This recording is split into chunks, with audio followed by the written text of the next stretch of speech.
ตลกอ๋อแต่ไม่ตลกหรือพูดซะสิเศรษฐกิจตัวนี้มันแย่เว้ยคนว่างงานก็เยอะโรงงานอย่างนี้มันที่หาง่ายๆนะตัวจนปัญญาจริงๆไม่มีทางช่วยเลยนี่คนมันเต็มแล้วถึงจะมีก็เงินเดือนมันน้อยหรือก็ไม่พอใจเอาเดี๋ยวก่อน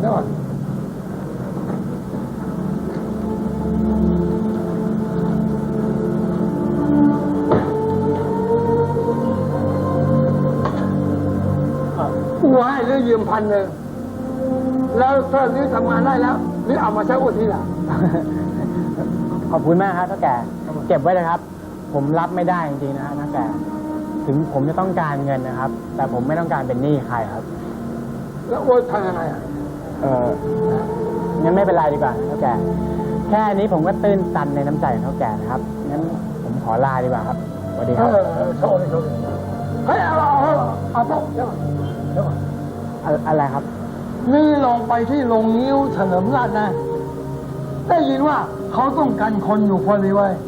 เรื่องไปถามไอ้แซ่บอกคนขายตั๋วบางรู้ดิ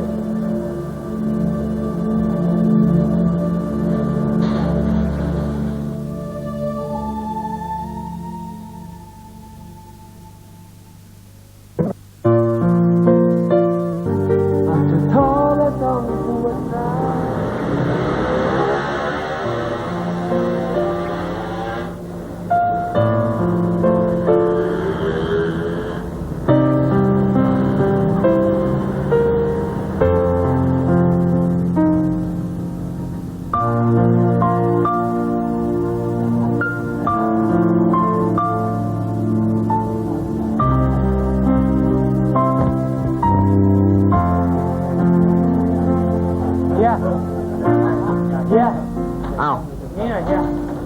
มีอะไรเหรอมีแซ่ไหมเนี่ยมีแซ่เหรอดูทำไมเท่าแก่ที่ร้านกาแฟตั้งชื่อบอกว่าที่ต้องการคนงานใช่ไหมคนงานอ๋อมาเร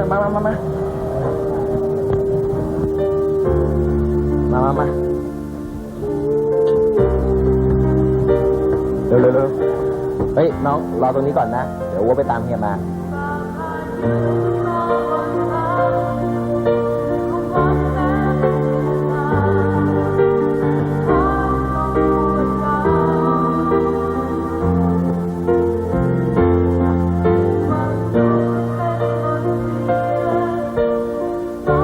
จุน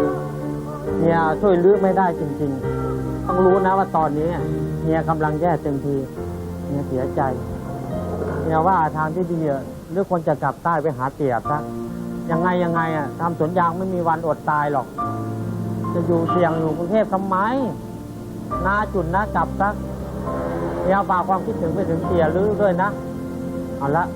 เฮียขอตัวก่อนงานกำลังยุ่งเลยตอนนี้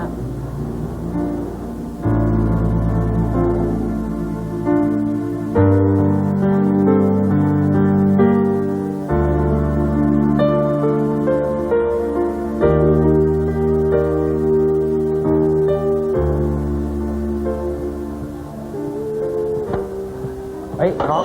นี่ไงเฮียแจ๊โอ้สวัสดีเฮียสวัสดีหน่วยก้านพอใช้ได้แล้วเฮียมีงานอะไรผมทำบ้างฮะมีนายแบบโฆษณาเคลื่อนที่นายเคยดูละครโทรทัศน์เรื่องเป่าบุญจิ้นหรือเปล่าอ๋อเคยครับเรื่องนี้ชาวบ้านติดกันตายไม่เคยก็เชยแย่นะเฮียแต่ก็เคยดูบ้างไม่เคยดูบ้างอะเฮียแล้วมีตัวละครตัวไหนที่นายชอบมากที่สุดก็ต้องใต้เท้าเปากับองครักษ์จันเจ้าครับแล้วถ้าให้เลือกนายอยากเป็นตัวไหนมากที่สุดท่านเปานี่ท่านฉลาดมีคุณธรรมแต่แก่ไปหน่อยแถมหน้าดำมีต่างหากผมไม่เอาดีกว่าฮะต้ององครักษ์จันเจ้าดีกว่าฮะทั้งเก่งทั้งหล่อเท่ไปไหนสาวๆก็กรี๊ดเหมือนผมไม่ฮะเฮียพอจะได้ไหมฮะ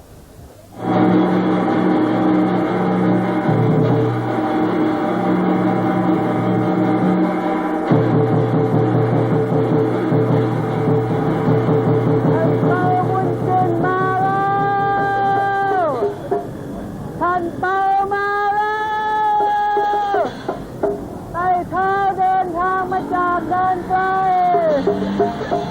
เพื่อไต่ถามสารทุกข์สุขดิบของประชาชนทั้งหลายท่านเป่ามาแล้วจ้ามาพร้อมกับองค์รักษ์สุดหล่อนามว่าจันเจ้ามาพร้อมกับการไทยฟงวันนี้ที่โรงงิ้วเฉลิมราชท่านเป่ามาแล้วจ้ามาพร้อมกับองค์รักษ์สุดหล่อนามว่าจันเจ้าวันนี้ที่โรงงิ้วเฉลิมราช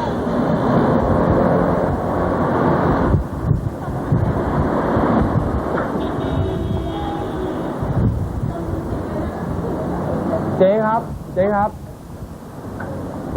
มาหาใครอ่ะมาหาคุณครูโค้อะครับโค้ติ่งปังครับโอ้ย้ายไปแล้วนี่ย้ายไปแล้วเหรอครับเขาย้ายไปไหนทราบไหมครับรู้สึกจะไปอยู่ทางอีสานนะก็รู้มาแค่เนี้ยอ๋อเหรอฮะแล้วเจ๊รู้จักคนรับใช้ของครูโค้ที่ชื่ออาเองไหมครับไม่รู้จักอ่ะแต่รู้สึกจะหอบหิ้วไปด้วยกันนั่นแหละอ๋อแล้วครับขอบคุณมากครับ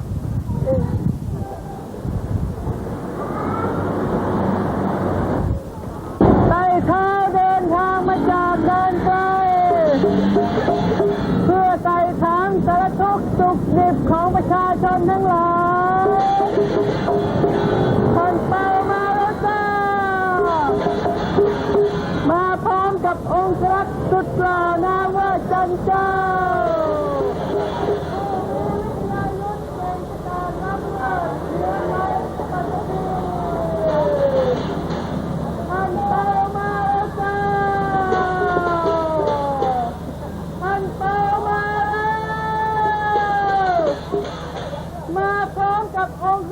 สุดหล่อนามว่าจันเจ้า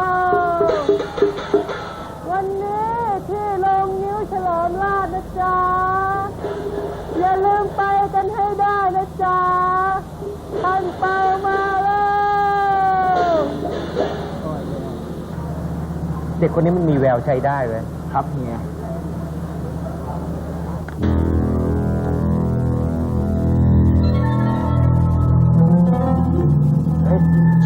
มานั่งหงกับแม่นางม้วยมาเว้ยพวกมึงเฉยไว้วันนี้คิวกูเองสวัสดีจ้าคนสวยทั้งสองจะรีบไปไหนจ๊ะพวกเราจะรีบไปไหนก็เรื่องของพวกเราแต่ที่มึงทำตัวอย่างเงี้ยที่บ้านหนูเขาเรียกว่าเสือกเฮ้ยเสือกเหรอเสือกเฮ้ยเขาว่ากูเสือกเว้ยมึงเสือกจริงเหรอวะมึงไปไกลๆได้ไหมโอ้น้องหงพี่พูดกับน้องหงดีๆทำไมน้องหงต้องทำกับพี่อย่างนี้นั่นแหละสิบอกว่ารำคาญมึงไม่ได้ยินหรือไงคะปล่อยไปกลับบ้านเถอะเร็วได้ยังไปไหนไม่ได้เว้ยหยุดน้องสาวบ้านพี่นี่นะอยู่คอนโดเดือนละ150 บาทเองน่าไปอยู่นะพวกคุณน่ารำคาญมากเลยไปพอได้ไหมวันๆไม่เห็นทำอะไรได้แต่ก่อกวนชาวบ้านเขาอย่างเงี้ยถ้าพวกมึงเรื่องมากเนี่ยกูจะกวนพวกมึงทั้งวันทั้งคืนเลยตั้งไหวเอาไว้ข้างเราเฮ้ยบ้าเนี่ยร้ายเหรอร้ายนักนะมึงนี่จะทำอะไรดีกว่าพี่ลูกเฮ้ยพวกมึงจะให้มันไปได้นะเว้ยมึงน่าไปข้าเลยเข้ามาเด็ดมันจะยิ่งบานใจนะของพี่บ้านเฉยเถอะเข้าไปเลยมึงกลัววันนี้มึงเข้าไปก่อนตายเป็นตายนะเว้ยเข้ามาเด็ดพวกมึงกลัวเหรอกลัวฮะเข้ามาเด็ดเข้ามาเด็ดฮะเฮ้ยเข้ามาเด็กไอ้เบรกน้องไม่เจ็บใช่เข้ามาเด็กนะ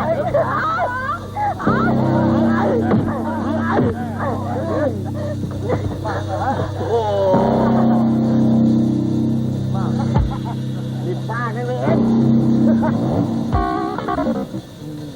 เก่งนะเหรอไงน้องม้วยคืออะไรน้องหงว่าไงไม่ให้หามเลยเว้ยนี่ไอ้พวกเราหามไปดิมั้งเฮ้ยอะไรเล่าเฮ้ยน้องม้วยวันนี้ทำไมเฮ้ยอะไรปล่อยผู้หญิงเดี๋ยวนี้ด้วย อ้พวกหน้าตัวเมียทั้งหลายเฮ้ยตีอย่าไปยุ่งกับเขาเป็นใครวะกูคือจันเจ้าเว้ยเฮ้ยวันนี้พวกเราลองกระทืบจันเจ้าดูสักทีดีไหมวะเฮ้ยให้มันจะเก่งมันในหนังบอกว่าเนี่ยดีเว้ย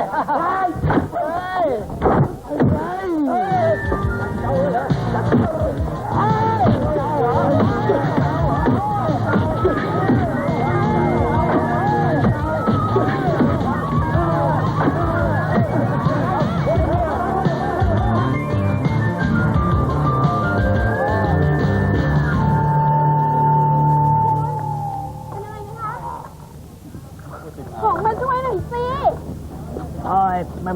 ไม่เป็นไรไม่เป็นไรนึกว่าจันเจ้าตัวจริงแต่ขอบคุณนะที่ช่วยอ่ะ โอ้ยเป็นเจ้าอะไรวะเอาโป้เว้ย เฮ้ยพี่โตเฮ้ยพี่หลังอ่ะถ้าไม่มีแรงไม่ต้องมาช่วยเราหรอกนะโอ้โหพี่เขาสั่งมาช่วยแล้วพี่ว่าเขาอีกฉันซาบซึ้งในน้ำใจของพี่มากเลยนี่ทราบซึ้งมากก็เปลี่ยนเป็นเงินอยู่วะไม่เอาเลยเว้ยทำดีสึกได้ชั่วไปเลยเฮ้ยเหนื่อยทำดีเสือกได้ชั่วฝ่าพายุที่มาบดบัง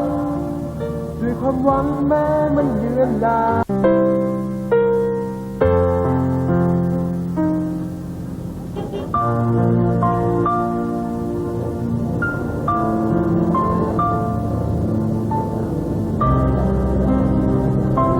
ไม่รู้เลย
จะเอาเท่าไหร่สัก3,000ได้ไหมครับ3,000เต็มที่เลย1,500นะ1,500เหรอครับนี่มันมีโดแท้นะครับเอางี้เลยครับผมขอ2,000เอาอย่างนี้ได้กันทองหาเรื่อย200เป็น1,700เต็มที่เนี่ย1,700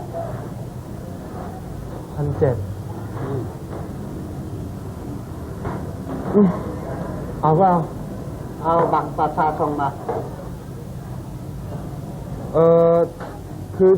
เมื่อ2-3 วันก่อนนะครับกระเป๋าตังค์ผมหายอ่ะแล้วบัตรประชาชนก็อยู่ในนั้นด้วยเอาคืนไป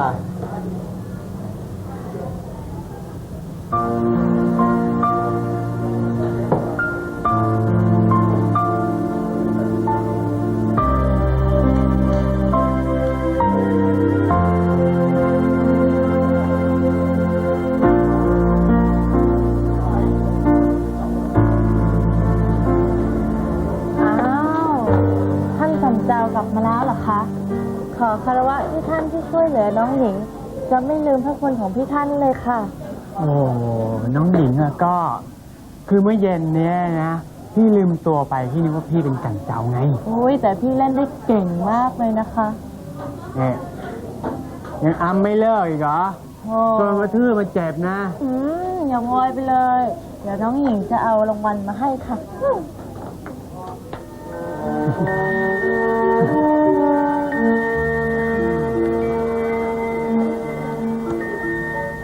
แล้วก็ให้วันละเท่าไหร่ท่านจันเจ้า